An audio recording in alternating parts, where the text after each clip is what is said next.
اعوذ باللہ من الشیطان الرجیم بسم اللہ الرحمن الرحیم الحمدللہ رب العالمین الصلاۃ والسلام علی اشرف الانبیاء والمرسلین وآلہ الطیبین الطاہرین المعصومین اما بعد بسم اللہ الرحمن الرحیم واذکر فی الکتاب ابراہیم انہ کان صدیقا نبیہ۔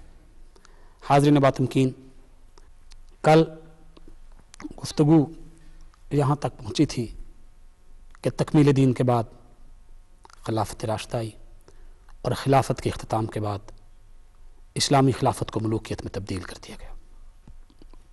آج کی گفتگو اس ذات بابرکات پہ کرنا چاہوں گا کہ جس کے بارے میں رسالت مآب کی زبان وحی ترجمان نے ارشاد فرمایا، الحسین منی و انا من الحسین احب اللہ من احب حسینا حسین سبت من الاسبات، کہ حسین مجھ سے ہے، میں حسین سے ہوں، اللہ اس سے پیار کر جو حسین سے پیار کرتا ہے۔ اب دیکھیے، اصول بلاغت یہ ہیں کہ ایک بار نام آئے گا پھر ضمیر آئے گی، یعنی آپ جملہ کہیں گے میرا بھائی، اس کا نام لکھ لیں، اکرم میرا بھائی ہے، اس کے بعد اس کے لیے ضمیر آئے گی جو بھی جملے کی مطابقت سے ہوگی۔ بار بار نام آنے سے اصول بلاغت ٹوٹ جاتا ہے، اور یہ جملہ، یہ حدیث پاک تو اس رسول کی زبان سے نکلی ہے جو بلاغت کا بھی رسول ہے، جو فصاحت کا بھی رسول ہے۔ تو پھر علماء بلاغت کہتے ہیں کہ دو وجہ سے اصول بلاغت ٹوٹے جا سکتے ہیں، ٹوٹ سکتا ہے، توڑا جا سکتا ہے، یا محبت کی وجہ سے یا عبادت کی وجہ سے۔ مثلا جیسے اللہ تعالیٰ کا نام لینا عبادت ہے، پاک پیغمبر کا نام لینا عبادت ہے، معصومین کا نام لینا عبادت ہے، آپ وہ نام بار بار لیں ایک جملے میں، نظریہ یہ ہو کہ ہماری عبادت ہو رہی ہے، تو پھر کچھ نہیں ہوتا۔ اب رسول خدا حسین علیہ السلام کا نام لے رہے ہیں بار بار، فیصلہ خود کر لو، محبت میں لے رہے ہیں عبادت میں لے رہے ہیں، لیکن آپ کی اور میری عبادت ہے۔ اگر رسول نے محبت سے لیا تو ہم پہ تب بھی اطاعت رسول بھی واجب ہے، اتباع رسول بھی واجب ہے۔ اور کیا کہا کہ حسین مجھ سے ہے، میں حسین سے ہوں۔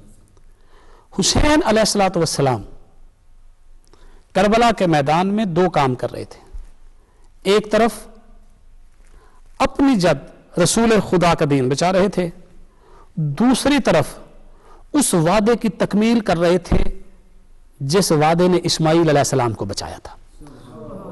اسی عشرے میں گفتگو کرتے ہوئے میں نے کسی مجلس میں کہا تھا کہ قرآن کی آیت ہے وَفِدَيْنَهُ بِذِبْحٍ عظیم، کہ جو عظیم فدیہ تھا اس کی تیاری ہو رہی ہے۔ اور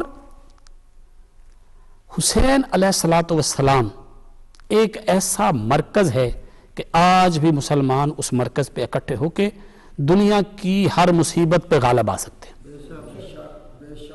دیکھیے حضرت خواجہ معین الدین اجمیری چشتی جس دور میں تبلیغ دین کر رہے تھے، کاظمی سید ہیں، نام ہے سرکار کا سید حسن، سنجران شہر ہے، اس دور میں آ کے جس دور میں اس خطے میں کوئی مسلمان بنتا ہی نہیں تھا، سرکار نے 3 لاکھ لوگ مسلمان کر دیے۔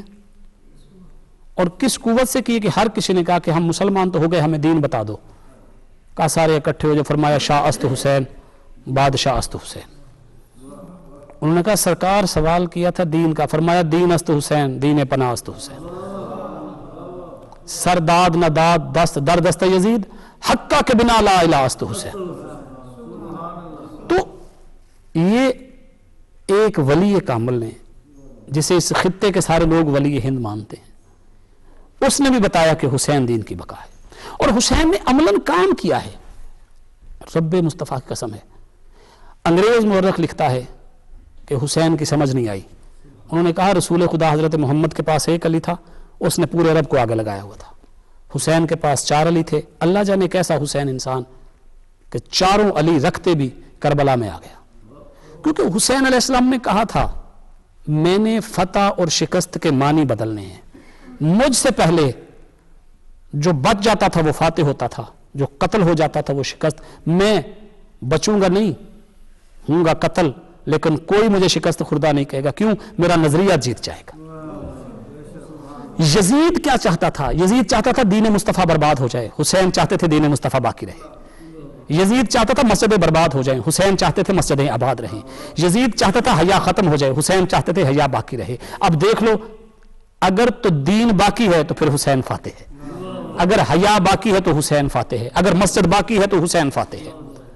حسین علیہ السلام کسی فرقے کی جاگیر نہیں، حسین علیہ السلام کسی مسلک کی جاگیر نہیں، حسین علیہ السلام محسن انسانیت ہیں، حسین علیہ السلام بقائے دین ہیں۔ یہ بات کرتا چلوں کہ حسین علیہ السلام نے، وہ واقعہ آپ نے سنا ہوا ہے کہ نبی نے حسین کو کندھوں پہ اٹھایا، حضرت حسن کو کندھوں پہ اٹھایا۔ حسین علیہ السلام نے کربلا کے میدان میں ثابت کر دیا کہ اگر کل میرا نانا مجھ سے پیار کرتا ہے تو آج میں نانے کے دین کے لیے ہر چیز قربان کر دوں گا۔ حسین علیہ السلام نے کیا کچھ قربان نہیں کیا۔ آج 8 محرم ہے، اس پورے خطے میں 8 محرم کو سرکار وفا سے منسوب کیا جاتا ہے۔ اس نشست کے اختتام پہ میں ایک جملہ کہہ رہا ہوں سرکار وفا کی شہادت کا، پوری تفصیل تو نہیں ہو سکتی نا۔ یہ وہ عباس ہے جس کو دیکھے بغیر حسین کو چین نہیں آتا، یہ وہ عباس ہے جسے دیکھے بغیر ثانیہ زہرا کو چین نہیں آتا تھا، یہ وہ عباس ہے جس سے پورا عرب و عجم کانپتا تھا کہ جب عباس تلوار نکالتا ہے پھر باقی کچھ نہیں بچتا۔ لیکن درس وفا کیا ہے؟ ثانیہ زہرا نے کہا عباس حسین چاہتا ہے تلوار نیام میں رہے۔ کہا بی بی یہ سر کٹ جائے گا، تلوار نہیں اٹھے گی۔ رب مصطفیٰ کی قسم ہے، حسین چاہتے عباس پانی بچوں کو پلا دیتے۔ عجیب جملہ کہا ہے سکینہ بنت الحسین کے اسرار پہ، بیٹی کو دیکھ کے کہا عباس پانی بھر لے، یہ نہیں کہا پانی لے آ، تاریخ اٹھا کے دیکھ لیجئے گا، کہا پانی بھر لے۔ عباس نے پانی بھر لیا۔ کیسے؟ عباس کے گھوڑے نے 70 ملائن کو اپنے سموں سے فنار کیا، فرات پہ علی کلال کا قبضہ ہوا، پانی بھرا، مشکیزہ لے کے چلا عباس۔ بس آخری جملہ ہے آج کی نشست کا۔ تیر چلنے شروع ہیں، ہر طرف سے تیر ہیں۔ عباس اپنے جسم کو نہیں بچا رہے، مشکیزے کو بچا رہے۔ عباس چاہتے ہیں یہ پانی خیام میں پہنچ جائے، ہو سکتا ہے علی اصغر بچ جائے، ہو سکتا ہے سکینہ تک پانی پہنچے۔ بس ایک وار ہوا، عباس کا دایاں بازو کھلم ہوا، دوسرا وار ہوا، عباس کا بایاں شانہ۔ عباس نے علم گرنے نہیں دیا، زین ذوالجناح میں گاڑا۔ شاید عباس بتانا چاہتے تھے کہ بابا علی نے پتھر پہ علم گاڑا تھا، میں لوہے میں علم گاڑ سکتا ہوں، فرق صرف یہ ہے کہ میرا آقا مجھے لڑنے نہیں دیتا۔ بس عزادارو، عباس کی شہادت کا جملہ، عباس اس وقت شہید ہو گئے تھے میرے نظریے میں جب حکیم بن طفیل کا تیر مشکیزے میں لگا ہے۔ عزادارو، پانی بعد میں زمین پہ آیا، عباس پہلے زمین پہ آیا۔ آواز دے کر آقا ہو ادرکنی، حسین آئے، کہا عباس میرا ایک کام کرے گا؟ کہا کیا؟ آپ امر دیتے ہو کہ میں لڑائی کروں؟ کہا لڑنا نہیں، مجھے بھائی کہے۔ کہا اماں نے روکا ہے۔ فرات سے آواز آئی عباس تو ام البنین کا نہیں، مجھ زہرا کا بیٹا ہے، تیرے لیے کرتے میں نے سیے تھے، حسین کو بھائی کو ہو۔ بس آخری جملہ ہے، کہا آقا مولا بھائی حسین میرا سلام۔ خیمے کے در پہ کھڑی ثانیہ زہرا نے کہا حسین کو بھائی کہا ہے، مجھے بھی بہن کہہ کے سلام کر۔ اللہ لعنت اللہ قوم صالح۔